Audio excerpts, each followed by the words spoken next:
Bonjour Angélique. Bonjour. Donc on se retrouve toutes les deux pour voilà, tu avais envie de faire un petit retour, un témoignage suite à ton protocole d'hypnose régressive transcendantale méthode sage que tu as fait avec Sylvie et moi-même. Si je me souviens bien, c'était en ce début d'année, en février, tu as commencé avec nous. Voilà. Est-ce que toi tu te souviens un petit peu comment tu en es venu à faire cette séance d'hypnose? Qu'est-ce qui t'avait mené à faire? Moi, c'est ma mère qui m'en a parlé parce que un enfant de la famille, alors eux, je sais pas comment ils ont entendu parler, je leur ai pas demandé, mais je crois que c'était pareil, du bouche à oreille. Mhm. Il était passé chez vous et ma mère un jour me dit, Tiens, tu trouves pas qu'il va mieux? Et moi, je lui dis, bah oui, c'est vrai, peut-être que d'avoir changé de classe à l'école, ça a l'air de lui avoir fait du bien, il est plus stimulé. Et là, ma mère me dit, bah, à telle époque, il a fait tel protocole. Et du coup, je me suis dit que ça pourrait t'intéresser. Euh, moi, étant en thérapie depuis mes 12 ans, avec pas grand-chose qui marchait, malgré le fait qu'on avait quand même, ces dernières années, bien avancé au niveau des diagnostics et des traitements, mais qui restait quand même un vide, quoi. Mhm. Euh, j'ai dit oui. Oui, oui, oui, on veut. Et voilà, c'est comme ça que ça s'est lancé. Ouais. Et justement, tu disais que tu avais fait beaucoup de thérapie. Est-ce que tu as envie d'évoquer un petit peu les problématiques que tu avais quand tu nous as rencontrés? Oui, parce que moi, depuis toute petite, alors j'avais petite beaucoup de mal dans mes relations avec les autres enfants, à tel point que un jour, ma mère a exprimé le fait que, bah, comme on avait beaucoup déménagé, j'avais beaucoup changé d'école, j'étais allée en colo et que au centre de loisirs et qu'au bout d'un moment, le problème, ça pouvait pas être tous les autres enfants. Mhm. Donc voilà. J'ai souvenir que à 8 ans déjà, j'étais en mode bah, on va à l'école pour avoir un diplôme, pour avoir un travail, pour payer des factures. Mhm. Pourquoi faire? Pourquoi faire? Et évidemment, plus ça avance, pire c'est, parce que bah, l'adolescence, au-delà du fait qu'on est de plus en plus conscient de tout ce qui se passe dans le monde, c'est aussi une période qui est difficile pour dans cette souffrance de me dire, voilà, il n'y a pas de solution et que il y a, il- ouais, zéro raison d'avancer, euh, un vide, un vide constant que je remplissais avec de l'alcool, des gars dans mon lit, faut pas me demander leur prénom, des prises de substances, à peu près toutes les lettres de l'alphabet. Et, à l'époque où on s'est adressé à vous, moi j'avais fait, en 2 ans, j'avais fait un peu plus de 6 mois d'hospitalisation en psychiatrie, Mhm. qui m'avait aidée puisque en sortant de la première, j'étais sobre. Donc là, ça a fait 3 ans il y a 2 jours. Youpi. Félicitations! Ça se fête. Il faut te Et, fêter aussi, hein. C'est ouais, non, important. non, je le fête et j'en suis très fière parce que je sors avec des copains. Je suis allée en boîte avec des copines il n'y a pas longtemps et je m'éclate et voilà, ça me manque pas.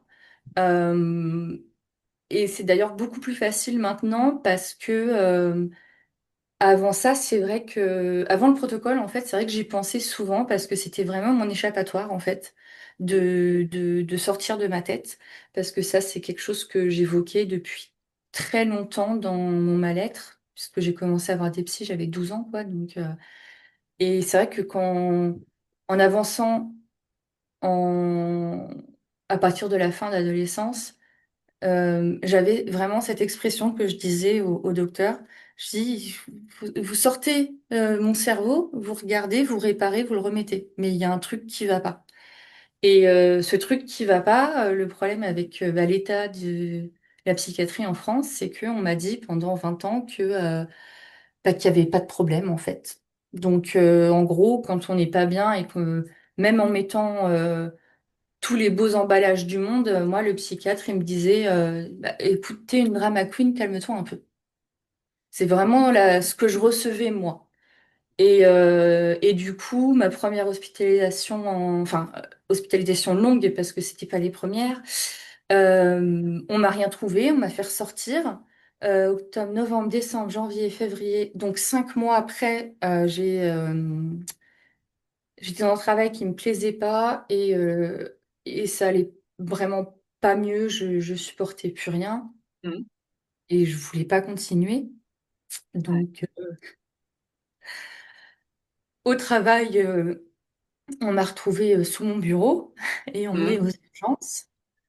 Et de là, du coup, c'est engagé la deuxième hospitalisation,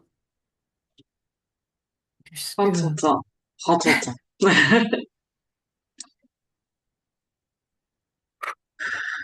Non, c'est vrai que j'étais vraiment pas bien. Mm. Et ça fait remonter beaucoup d'émotions Ouais, et on ouais, sent tout j'y ce que pense tu as pas trop. vécu. Mm. Et c'est vrai que maintenant que je vais bien, en fait, c'est d'autant plus dur parce que à l'époque, pour moi, c'était ma normalité, en fait, de se sentir comme ça. Et maintenant, du coup, de me dire que à quel point j'allais mal, je me rends compte vraiment du puits sans fond dans lequel j'étais en fait. Mm. Je me rendais pas compte que c'était si grave à l'époque, donc. Et du coup, mes parents ont fait, parce que j'avais été en psychiatrie d'urgence, c'était un endroit dépourvu de tout moyen où j'étais laissée à moi-même. J'ai fini par me faire virer parce que j'ai tabassé le monsieur qui est rentré dans ma chambre en slip, qui était un homme il n'était pas dans sa tête, le pauvre, quoi, mais Mm. moi, voilà. Ouais, Donc mes parents m'ont emmené chez eux sous surveillance H24 et ont contacté toutes les personnes qui pouvaient pour trouver un conseil vers vraiment un bon établissement. d'accord. Et, euh, et en effet, là-bas, le psychiatre que j'ai rencontré, il m'a tout de suite mis à l'aise et il a très vite pu. Donc déjà, j'ai eu des tests que j'avais jamais eu avant. Donc déjà, ça me met en confiance. Et il a reconnu très vite ce qu'on appelle des traits de la personnalité borderline. Mm. Et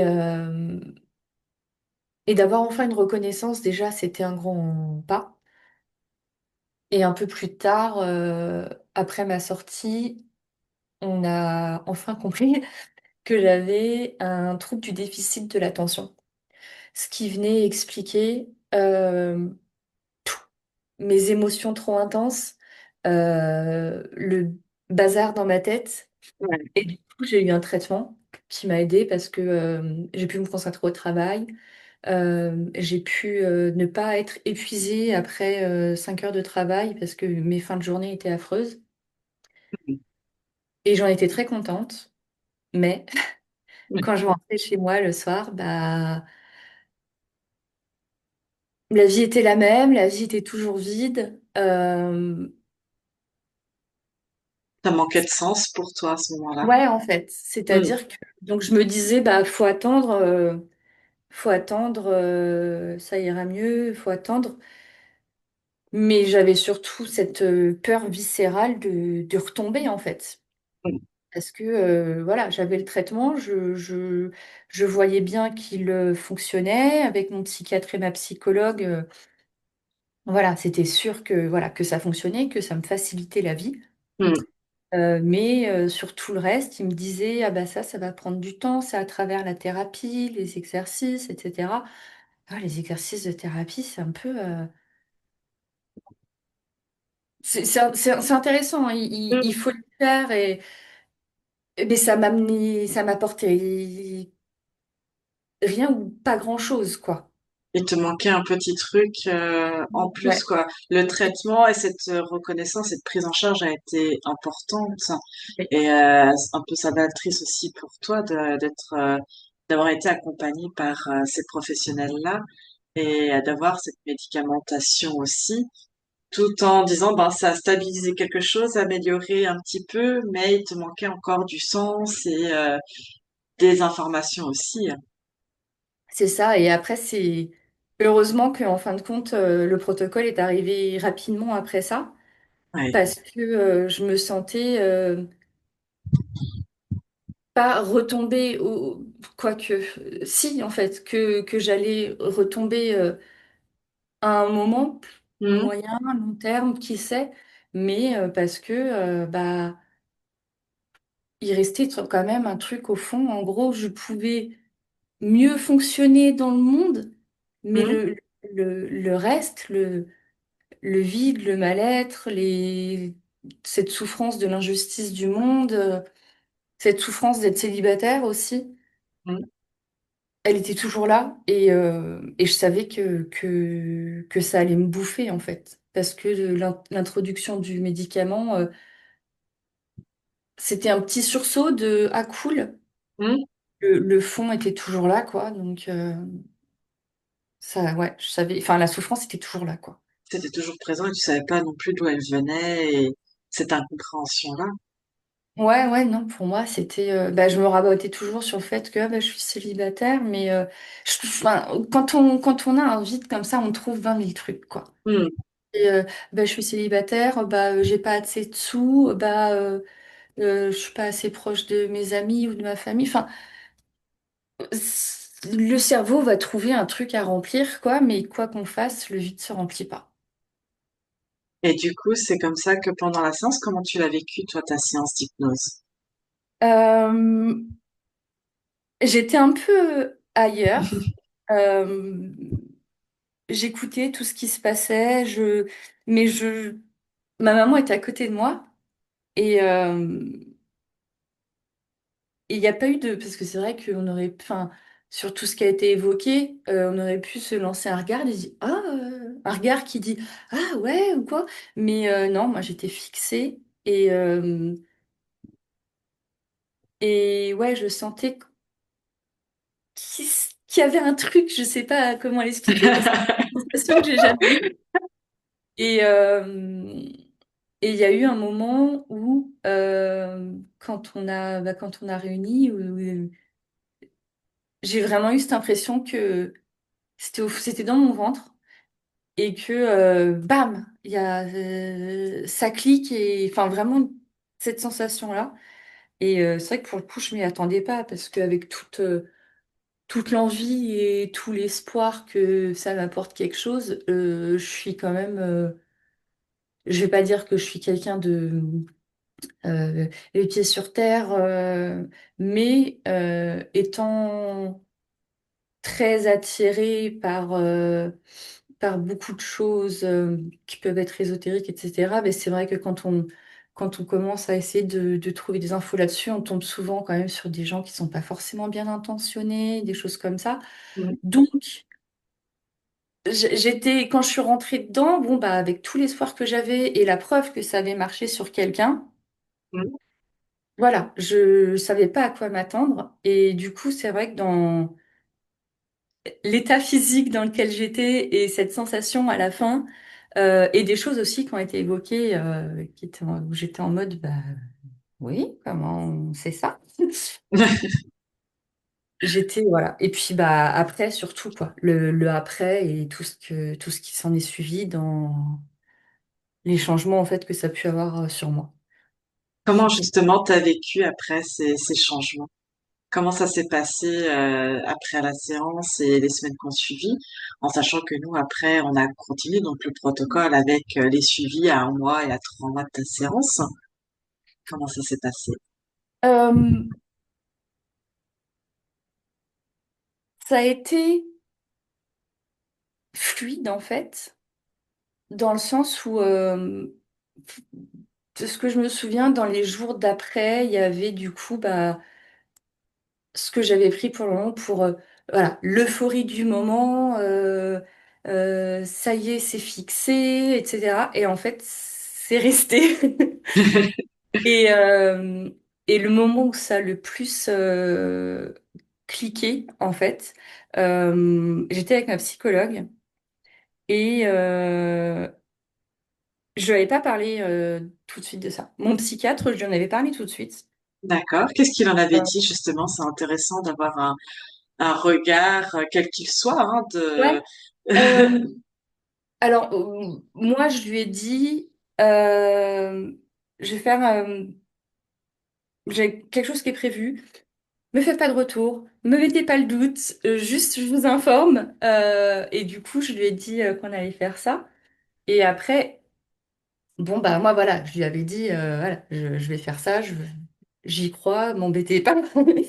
Mais en gros, il m'avait dit que non non que bah en gros que c'était très bien que si je sentais qu'il me manquait quelque chose et que ça pouvait me faire du bien, au contraire, fallait y aller.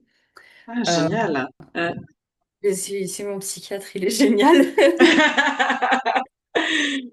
Et du coup, avec ma psychologue, Hmm, euh, lors d'une séance, je ne sais plus comment ça s'était passé, enfin, de quoi on parlait, mais en gros, euh, j'avais une réflexion sur une façon de gérer, je sais plus, de la frustration ou des émotions que j'avais eues à un moment. Et en lui disant, ouais, depuis que j'ai ce traitement, puisque j'avais eu un autre traitement hmm, de régulateur d'humeur, bah du coup maintenant je fais comme ci, comme ça. Et elle me dit, mais votre traitement, il fait quoi? Bah il régule mon humeur pour pas que j'ai des sautes. Elle me hmm, dit, mais là ce que vous avez eu, c'est ce dont vous me parlez, c'est un process de pensée en fait. C'est pas le traitement là, c'est vous. hmm. Et du coup, je me suis dit, waouh, parce que après 20 ans de thérapie, enfin voilà, vraiment, je me suis dit, Hmm, ouais, donc, hmm. clairement, mes traitements m'aident physiquement parce qu'il y avait des choses sur lesquelles j'ai besoin d'un traitement. Si demain je l'arrête, je risque quand même d'avoir Bien sûr. des choses qui reviennent. À chaque fois que j'en reparle et que je reviens sur le temps passé depuis la séance initiale et je sais plus si c'était la deuxième ou la troisième où on avait évoqué Athéna et tout. Et Ah, c'était. Là, tu vois, j'ai la fiche. Effectivement, nous, on avait fait ta séance en février, début février 2025. Aujourd'hui, on est le 2 juillet 2025 oui, toujours.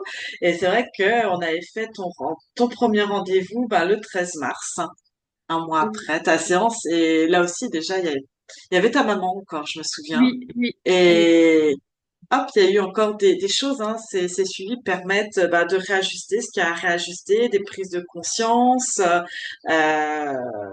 de la compréhension aussi. Et comme je dis, c'est effectivement, il y a l'hypnose qui vient déclencher. Et à savoir que toi aussi, tu es dans un parcours personnel pour toi-même sur un plan psychologique et émotionnel. Mais ça s'inscrit aussi dans ce travail-là, c'est-à-dire qu'on va pas avoir la baguette magique et hop, du jour au lendemain. Mais voilà, ça s'inscrit aussi parce que tu as pris tes responsabilités et tu as mis en place aussi tout un travail dans sa continuité.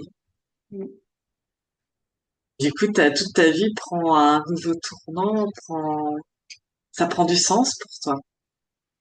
ouais, et puis de savoir apprécier des choses, euh, surtout d'apprécier ma solitude, enfin mes moments Mm, seuls, mm, puisque bah, je suis entourée, j'ai ma famille, j'ai mes amis, voilà, je manque pas d'entourage. N'importe quel jour, à n'importe quelle heure, si j'ai pas envie d'être seule, j'appelle quelqu'un et je suis plus seule. mm. Euh, Si j'ai envie, je dors chez les copains. Enfin voilà, voilà, ou chez mes frères. Et mais maintenant, voilà, quand j'étais enfant, j'aimais pas forcément être au milieu des autres. Ouais, J'aimais mieux être seule. t'as Au-delà trouvé ta place. Ouais. Au-delà des problèmes de relationnels que j'avais, c'est vrai que enfin voilà, j'allais rarement chercher la compagnie des autres. Et, et après, pendant des années, je souffrais, je pleurais d'être tout le temps seule, de ne pas avoir C'est arrivé Ça. tellement fort que Mhm. j'y avais beaucoup pensé depuis l'adolescence et j'ai osé en parler à ma mère. Ça devait être après mes 30 ans. Et maintenant, je l'ai pu, en fait. J'ai repris la lecture, que j'avais pas été plongée comme ça depuis des années. Euh, je me mets sur mon balcon pour lire et profiter du soleil, sauf quand c'est la canicule. Ça, j'arrive à savourer des choses, rien que ça, en fait, de savourer les moments, les activités que je fais qui me plaisent, une simple promenade, un simple moment avec des potes ou des amis ou ma famille.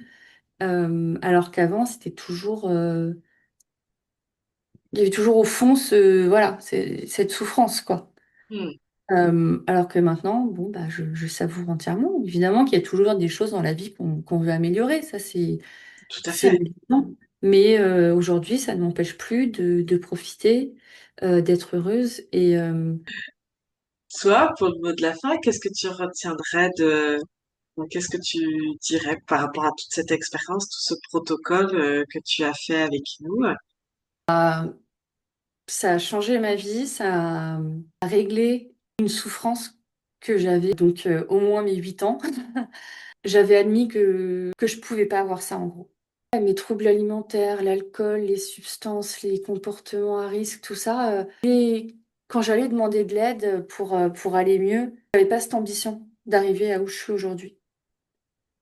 Que pour moi, c'était pas possible. Et ouais, ça m'a apporté quelque chose qui est tellement haut, puissant, quoi, que c'est plus que ce que je pouvais imaginer et plus que j'aurais jamais pu oser espérer, m'autoriser à espérer ou à arriver en fait. En tout cas, merci beaucoup, Angélique. Merci pour ta confiance. Merci. Voilà. En tout cas, c'est beau de t'avoir vu évoluer depuis ces quelques mois. Merci à toi et Sylvie surtout. Et à ma maman qui m'a conseillé de m'adresser aux gens. Et à ta maman, oui, aussi. En tout cas, merci beaucoup.